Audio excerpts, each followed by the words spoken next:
Hi, Odyssey Recapped here. Today, I'm going to explain an action biography movie named Into the White. In 1940, during World War II, a German airplane was chased and shot down by a British jet in Grottli, Norway. Out of the 4 officers on board, Lieutenant Horst Scopes, Wolfgang Strunk, and Joseph managed to survive the crash. Joseph had a slight injury to his arm. They make a decision to walk towards the coast in order to rejoin their military group. However, they are unable to cover much distance due to a heavy snowstorm. They spend the night in a snow cave and continue their journey the following morning. During their travels, they stumble upon a secluded cabin in the woods and choose to take shelter inside until the storm subsides. As they are settling in, they hear the voice of someone and discover 2 British soldiers approaching the cabin. The British soldiers inform Scopes that their aircraft was shot down in the vicinity, and they are in need of a place to seek refuge. After a brief moment of uncertainty, Scopes allows them to enter. One of the soldiers introduces himself as Captain Davenport, accompanied by his air gunner, Robert Smith. Since they belong to opposing forces, they cannot come to an agreement and begin to argue about which beds to take. However, the conflict comes to an end when Scopes brandishes his weapon and takes them as prisoners of war. Scopes confiscates Davenport's lighter, leading Davenport to protest, mentioning that it was a gift from his father. Nevertheless, Scopes assures him that the lighter will be returned before their departure. Scopes proceeds to explain a few rules to Davenport and Smith, after which he marks a line in the middle of the hut, roughly dividing it into German and British sections. While Scopes enforces obedience to his commands, he assures Davenport and Smith that he will care for them and share the limited resources available. Following Scopes' instructions, Strunk and Smith venture outside to gather additional firewood, while Scopes tends to Joseph's injured arm. Davenport attempts to assist him, but Scopes insists that he return to his designated area in the room, emphasizing that crossing the line requires permission. Once they discover oatmeal in the cabin, Scopes prepares it and evenly distributes portions among everyone, making sure Davenport and Smith receive their fair share. Davenport doesn't want to eat on the floor and insists on sitting at the table with everyone else. To accommodate his request, he pulls the table across the line. They all begin eating peacefully, but it doesn't last because Smith and Joseph start arguing about the food. After they finish dinner, Scopes thinks about what's happening and suggests that they should stop fighting and work together. He explains that cooperation is the only way to survive in the wild. Following Scopes' suggestion, they set aside political differences for a while and engage in casual conversations. Smith shares a story about having a romantic involvement with a bartender at their base and even shows them a note she wrote, expressing her wishes for his safe return. Curious about Strunk, Smith asks about his personal life. Scopes reveals that Strunk has a wife and 3 children eagerly awaiting his return home. They also inform Smith that Strunk is running a thriving family business with over 2,000 employees. Despite his success, Strunk chose to volunteer in the military because his country needed him. The conversation serves as an icebreaker, allowing each of them to share various anecdotes from their lives and get to know one another better.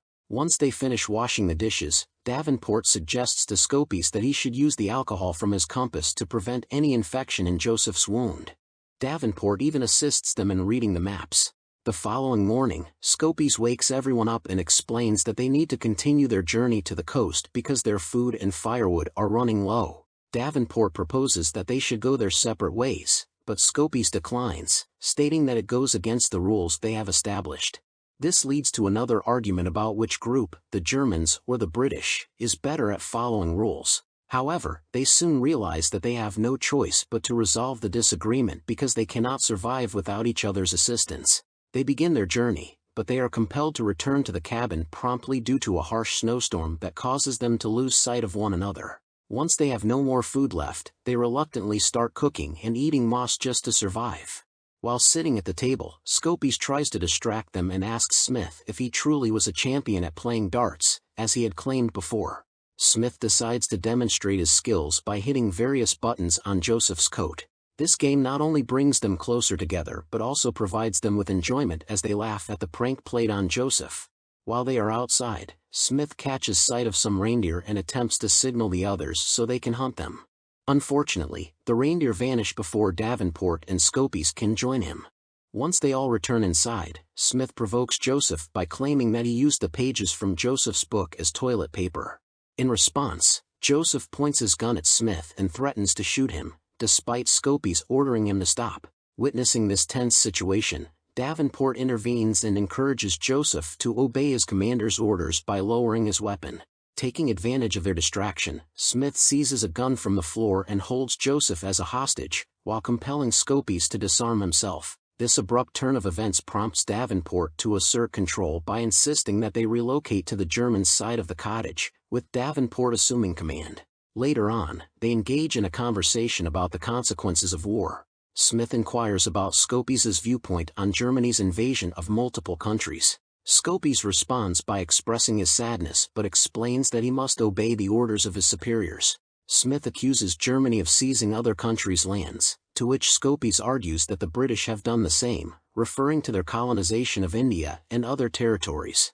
Furthermore, Scopes reveals that the British military has an interest in obtaining Norwegian resources for their industries, and Davenport admits that this is indeed true. The situation inside the cottage becomes serious when they exhaust their firewood supply and resort to burning various wooden objects. In the meantime, Smith discovers Strunk's fondness for drawing after coming across his diary, but silently returns it to him. Following Davenport's instructions, Strunk and Smith venture out in search of the reindeer that Smith had previously spotted. Meanwhile, Davenport orders Scopes to cut down the main beam of the cottage to use as firewood, despite he disagreeing with the idea. Reluctantly, Scopes complies with the orders, but the decision proves disastrous as the roof begins to collapse. They hastily rush to support it by stepping over the tables. Scopes gets an opportunity to take the gun from Davenport, but it doesn't change much because he has to go back to the table quickly to stop the roof from breaking and falling on them.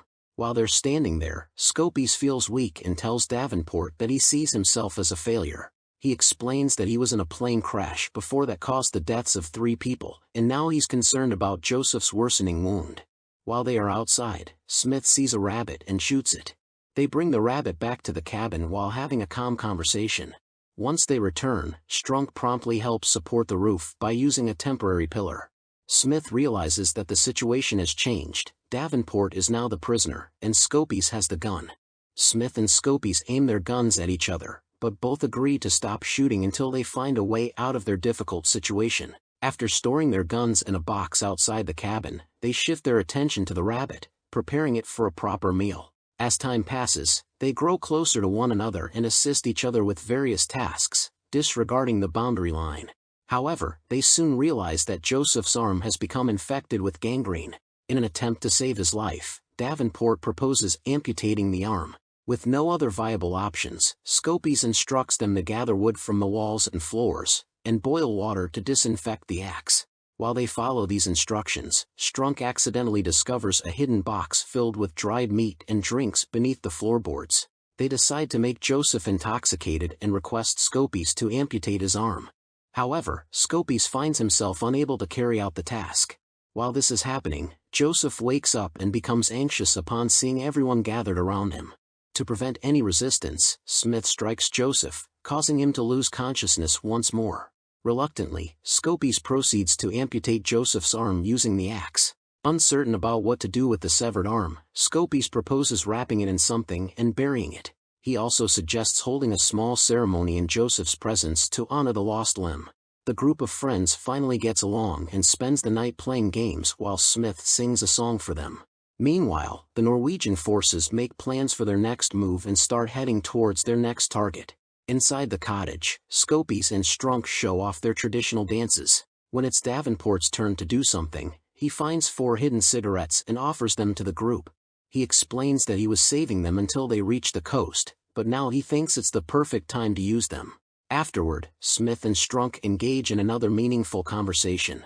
Smith inquires about Strunk's dream profession if he had the freedom to choose.